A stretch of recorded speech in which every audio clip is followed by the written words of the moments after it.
Hello and welcome. You're watching the special coverage of the Supreme Court verdict on call drop today. In massive relief for telecom companies, the Supreme Court today struck down the contentious call drop regulation that mandate telecom companies to pay consumers for call drops. More importantly, the apex court slammed the telecom regulator, calling its order illegal, arbitrary and not transparent. Now, what does the order mean for operators as well as consumers? And can the telecom companies go scot-free with substandard service? And where will the buck stop for dropped calls? If TRAI did indeed overstep its mandate, then is the ball now in the government's court to ensure the telecom companies do not relent from top quality service to their consumers? If yes, what can the government do? To discuss all this and more, we have with us a power-packed panel of industry experts. Representing the telecom industry lobby is Rajan Mathews, DG COAI, industry veteran Sanjay Kapoor, and representing the consumer's interest is senior lawyer Pinaki Mishra. But before that, let's hear out Ravi Shankar Prasad, Telecom Minister, in an exclusive conversation with ET now, and also his predecessor Kapil Sibal arguing on both sides of this entire issue. They have done something. After we started monitoring it in a very tough manner. They need to do more. I'm very clear. As far as the judgment is concerned, the issue of TRAI regulations was under scrutiny. Therefore, TRAI also need to take a call about it. But as far as government obligation is concerned, we shall continue to persuade. And I would expect, I repeat, I expect the operators to heed to my appeal properly. Because if Digital India is expanding, they will have enough scope for good business. Fair point, sir. But you know, the Supreme Court in its order has made some very scathing observations. It said that the call drop compensation was arbitrary and non-transparent. Are you disappointed with the kind of language that has been used? And will TRAI be doing some soul searching here? Well, that is entirely for TRAI to take a call. I cannot make any comment. I have not read the judgment. But I can only say the consumers expect the mobile operators to give them a good service. And as a minister, it is my responsibility to keep on telling them, keep on persuading them, monitoring them, so that they must reinforce their gaps. And I'm sorry to say, I shall continue to do that. One last question before I let you go. The Supreme Court has said that the Parliament should make a law on call drop compensation. Have they thrown the ball in your court, and will you be proactively looking at something like that? I'm afraid I need to have a detailed structure understanding of the judgment. Then I'll make a call. Former Telecom Minister Kapil Sibal, who also represented the telecom companies in this case, called this judgment historic from the apex court and said that TRAI may have actually gotten carried away in formulating this regulation. Let's listen in. You can't take populist measures, right, to tell the public you're doing a lot for them when you know that what you're doing is ultra-virus. And this is what the court has held. Right. That the regulation is ultra-virus, it's manifestly arbitrary and it's unreasonable. Right. And that even subordinate legislation should follow processes of transparency, as is reflected in several American judgments, including that of the American Supreme Court. Sir, TRAI's role and entire whether or not it can actually pass this regulation was also discussed, and the Supreme Court has said that TRAI does not have the authority. Does it have far-reaching implications going forward? Oh, absolutely. You see, the regulator must be an independent entity. It must not act at the behest of the government. Not that I'm saying that this regulator did, but if this regulator had followed principles of transparency, understood the problems of the telecom operators, maybe he wouldn't have passed that order. But I think he seemed to be carried away by when the minister was called a call drop minister. Right. So he seemed to be carried away. Sir, so what happens to consumers' interest? You know, at the end of the day, interest, look, are paramount. To the regulator, to the telecom operators also consumer interests are paramount. Right. Remember this, Right. Today the industry is in a debt of 3,80,000 crores. right. Right? Their rate of return over the last 20 years has never been more than 1%. In fact, it has been less than 1%. Right. So the industry is bleeding. On top of that, you have an illegal regulation, which is ultra-virus. You're going to destroy a sector that brings you prosperity and that brings consumers a call at the rates which are perhaps the lowest in the world. All right, we've heard both sides of the argument. Now let's jump in straight into this discussion. Rajan Mathews, you get to, of course, open this debate. It was a historic judgment in your favor. And of course, it's a huge respite for the industry. But don't you think telecom companies have a moral authority to actually offer some basic level of service to consumers? After all, at the end of the day, consumers are extremely frustrated. You pick up a phone, you can't make a call. Rajan Mathews, how do you justify this really poor service quality? I don't think there was any controversy or disagreement between operators and the government and consumers, for that matter, that we did have to address the matter of call drops. Our contention was that the solution provided by the TRAI was a distraction and did not address the core issues of what problems needed to be solved for the consumer. Paying the consumer 3 rupees was not going to solve their problem. It was a panacea, which the Supreme Court rightly observed was sort of infructuous and problematic. So I think that's our main problem. Let's focus on the issue of solving the customers' issues of call drops, which is make the investments, get affordable spectrum, and give us permissions to put up our cell towers where the coverage is necessary. Right. Pinaki Mishra, you of course represent consumers. Consumers are really getting a hard end of this bargain. How big a setback is it for consumers? Because Supreme Court's comments are really scathing and the judgment is absolutely clear. How big a setback is this for consumers? Well, it is a temporary setback. I'm not going to say that this is a permanent setback, because cell phone companies cannot be allowed to go on this marauding spree of garnering consumers. I mean, every day you switch on television, they're spending hundreds and thousands of crores, very aggressive advertising in garnering fresh consumers, new consumers, without having the wherewithal to service them. So they just can't go on doing this. And the Supreme Court, yes, has been persuaded by 2 factors. One, that the telecom companies, I think, are bleeding because of the heavy amounts they've had to pay for spectrum, and therefore are unable to spend like the Chinese companies do. For instance, I mean, we spend a fraction of what the Chinese do in upgradation of infrastructure and technology. And they seem to, at least the argument, I haven't seen the judgment yet, but I think the argument made by the cell phone companies was that they are bleeding because of the heavy amounts that have been paid out due to spectrum purchase. That's number one, and therefore they are not able to invest enough in infrastructure. And number 2, I think the technical point that perhaps this is something that Parliament ought to legislate on, and that without legislation, TRAI may well have exceeded its jurisdiction by bringing in this sort of delegated legislation. That's possible. Parliament should now take this up post haste. I would urge the minister to do this, because telecom companies cannot be allowed to get away on a technicality. Each one of us are consumers. We are bleeding as much as the telecom companies are. It's a scandal, frankly, the way telecom companies have not upgraded their technology. There are technologies available which can ensure that these call drops don't occur with the kind of frequency and the sort of savagery with which they do. So I think telecom companies should really get down to correcting these steps, rather than going on this aggressive ad campaign on a daily, hourly basis to garner fresh consumers when they can't service them. Fair point indeed. Sanjay, do you agree with this, that telecom companies need to get their act in place, and this is really a temporary stop, really, because at the end of the day, telecom companies have to stop this entire poor service quality? Do you agree with Pinaki here that there may be some sort of a way to actually stop this poor service quality?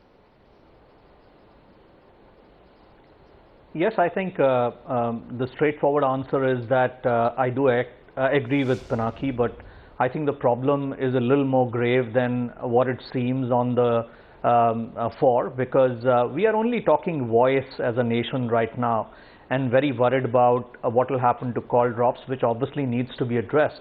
But I think the bigger problem staring all of us is that now when you look at the Maslow's hierarchy, actually spectrum, connectivity, Wi-Fi is right at the bottom, which means it really has taken a lot of importance for people to live their lives successfully and efficiently.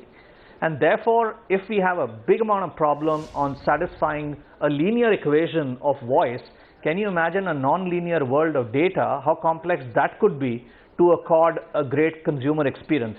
And that consumer experience is going to be a differentiator, not only for businesses in India, but also for India Inc., because ultimately India as a country is going to compete with other nations based on this connectivity, because a lot of things are virtual today, they are not physical. Therefore, undoubtedly, I think despite of this judgment, I hope the operators and the ecosystem still is committed to make sure this problem needs to be resolved. And if punitive terms are very aggressive, they need to be set aside. I'm absolutely okay with that. I think what we need to do is we need to put our heads again back on the ground. And I think the biggest testimony of this will happen if we really see all the ecosystem players, irrespective of this judgment, again putting down their heads and trying to solve this problem. And we are actually able to see a month by month, quarter by quarter improvement on the consumer experience as we move from outdoor-led voice to indoor-led data and really transform India on the digital India horizon.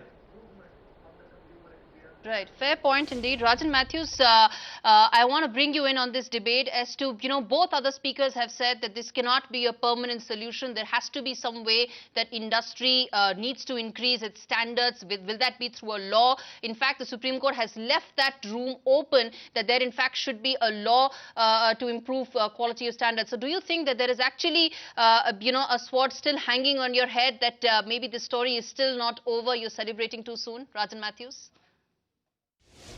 So we have already have in place internationally benchmarked quality of service. Globally, you don't find any country imposing on operators other than a 2% quality of service across the network. That's a global standard. In addition to that, what the government of India and the TRAI has done as far as India is concerned, to also add that no individual cell tower can have congestion more than 3%, or the 3% call drop parameters. So I think we've addressed both problems. The issue now is saying, given that we have the quality of service, let's identify the areas where that is not happening and let's address the problems, because the investors and the industry stand ready to make that investment. We just need to remove the impediments to go forward.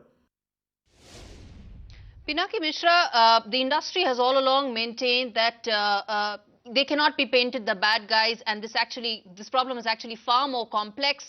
The Supreme Court has also said that tower availability or lack of availability, a whole host of reasons are actually responsible for poor service quality. So do you think at some level painting the industry as bad guys is just an easy way of dealing with it?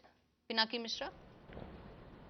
Look, they're the ones who are making 1,46,000 crores a year. So therefore, I mean, they are the ones who will have to fix this problem. They are the service providers. They are the ones who've got the licenses. There's no point in turning around and say, sorry, we've got the licenses, we'll make these humongous profits, but we can do nothing about it. Worldwide, industry is managing to give these services at affordable prices. So therefore, there seems to be no reason at all. Now, when Mr. Mathews says that, there are impediments, I don't understand. No impediments were certainly shown in court that there were any impediments coming from the government. The government is willing to sit down with the industry at all times. Every single minister has said that, let's sit down. Wait, this is, basically self-regulation has not worked. That's the problem. Industry has just become a cartel of, 3 or 4 major players.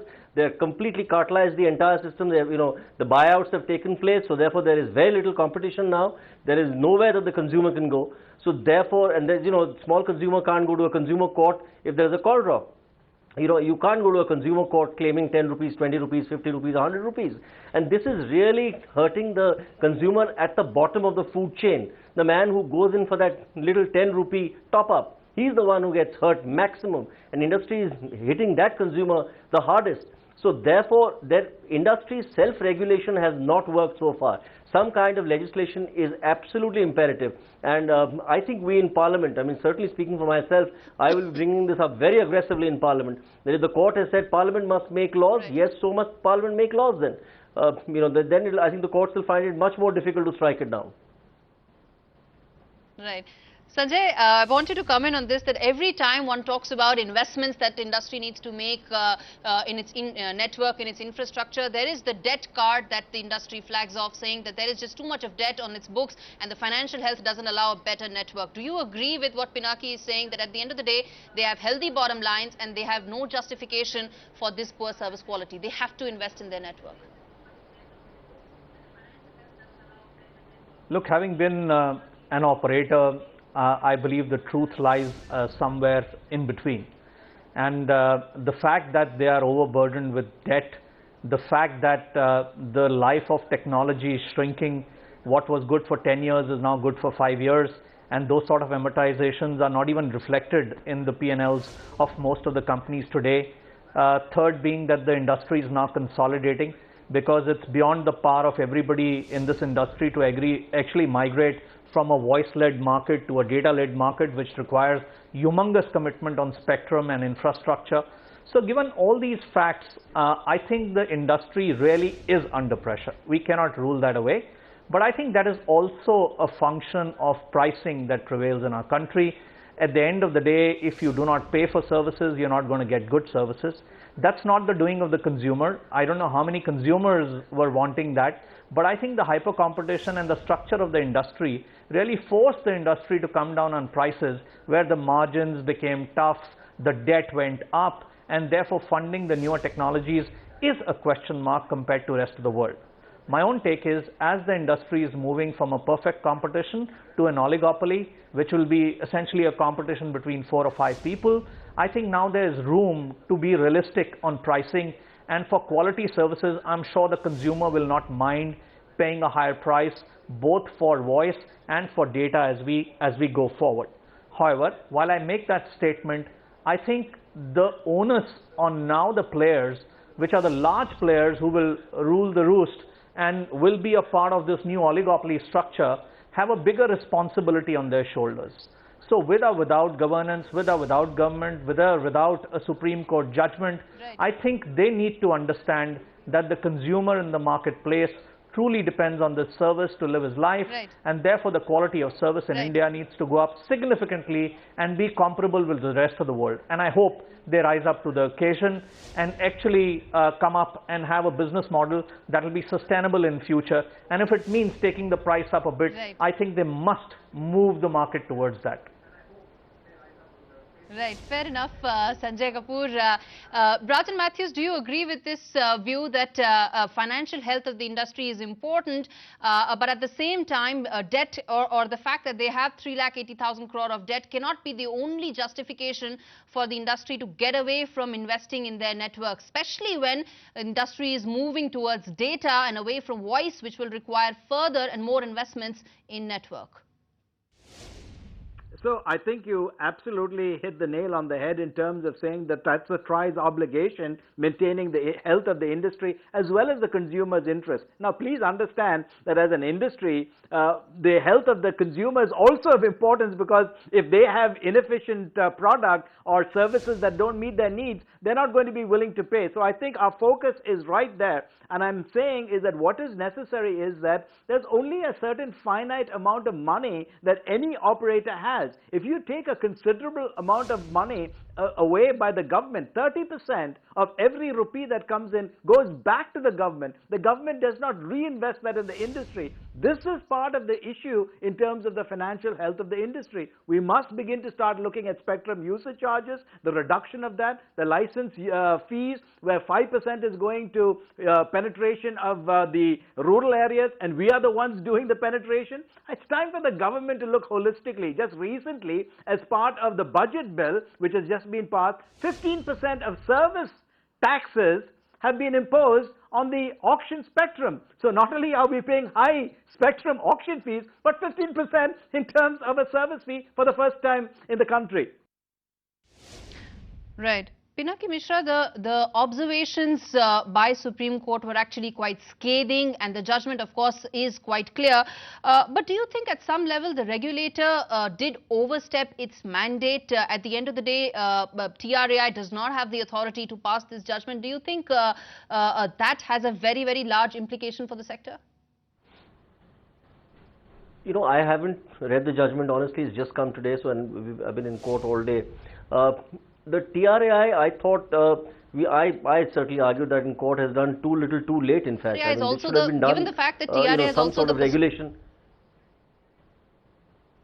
Given the fact that TRAI is also the custodian of consumer interests, given the fact that TRAI is also the custodian of consumer interest, if TRAI's role is really being questioned, that of course has a direct impact on customers and consumers' interests being protected. I agree completely. One of the objects and reasons of the regulator coming into place is that consumer interests have to be protected. So therefore, I believe that they've woken up very late to this humongous problem that consumers have been facing for the last now several years.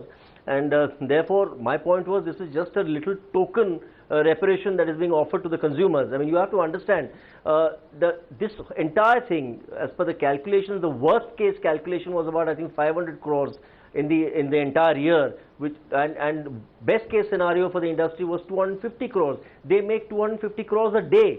So therefore, you are basically looking for a payout to consumers as a token, 1 day's earnings, in the event that these call drops happen at the rate at which they are happening, and that's also for a token of 3 call drops a day. Even if you drop 10 calls, 20 calls, I mean, my case was, why not for every call? Give them a leeway of 2 calls or 3 calls, and thereafter every call there should be a call drop. Plus, the thing was only going to happen at the originator scale, not at the recipient, level. Now, the recipient continues to get money. They share their monies. Both the originator as well as the recipient share their money, even if there is a call drop. So why should only the originator pay? So therefore, there are lots of issues in this. And TRAI, I thought, had the consumer's interests at heart. The Delhi High Court, felt that this was something which was only a temporary measure. It was an interim order. So therefore, let the interim order continue. Let's see for 3 months, 6 months how this works out, and whether it gives some succor, and also will industry then really shape up and sharpen their whole act. Which unfortunately, industry just believes that they can get away with anything. They can, because it's a let's face it, it's an oligopoly.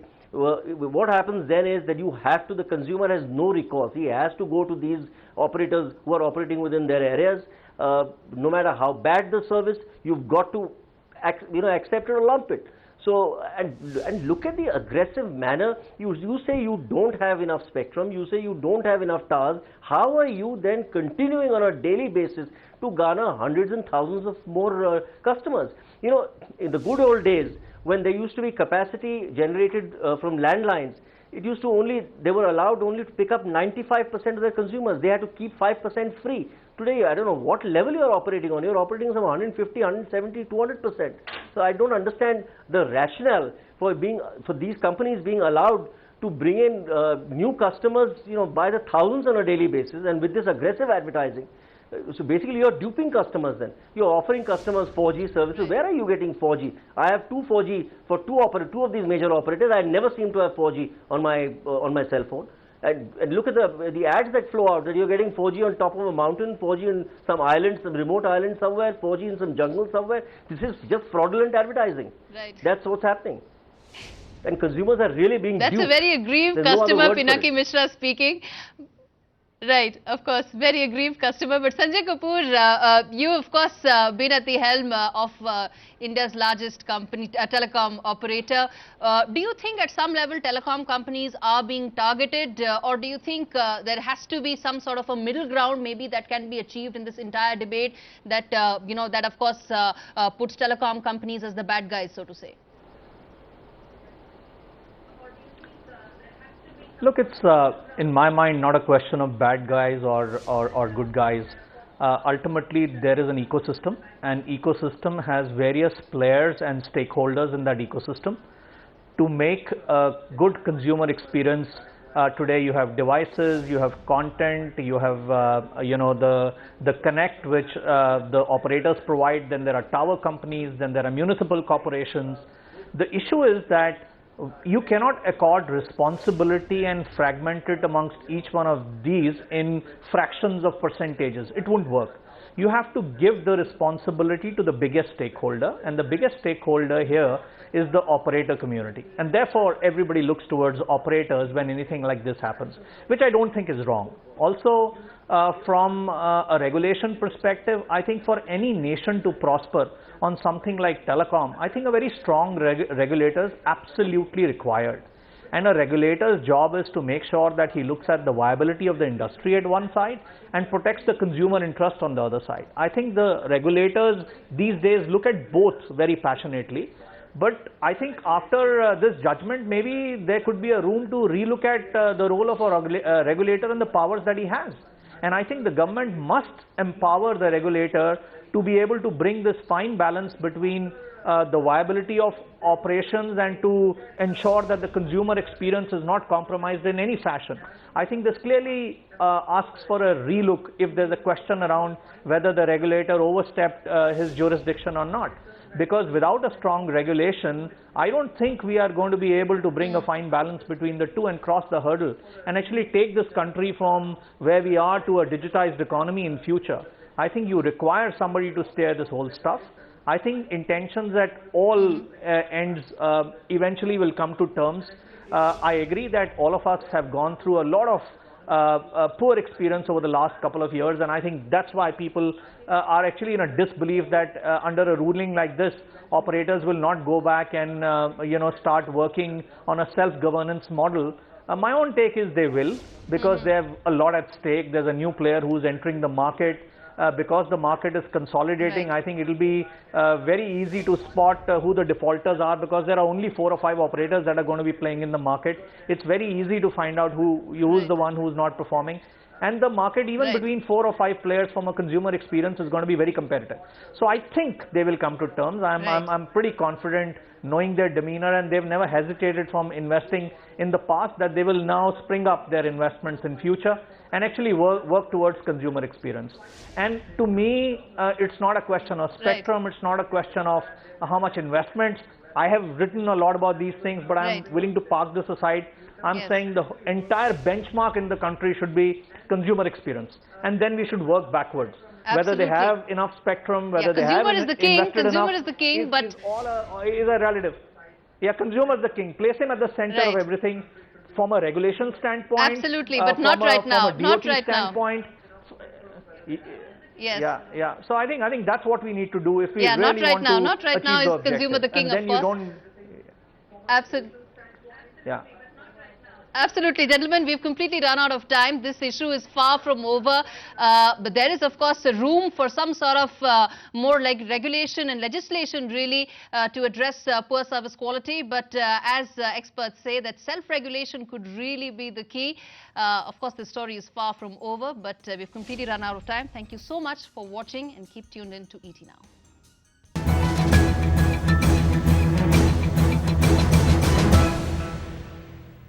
Find us on Facebook at facebook.com/ETNow, and don't forget to click the like button. You can also follow us on Twitter at ETNowLive. To stay updated with all our programming, hit the subscribe button on our YouTube channel by logging on to youtube.com/user/ETNow.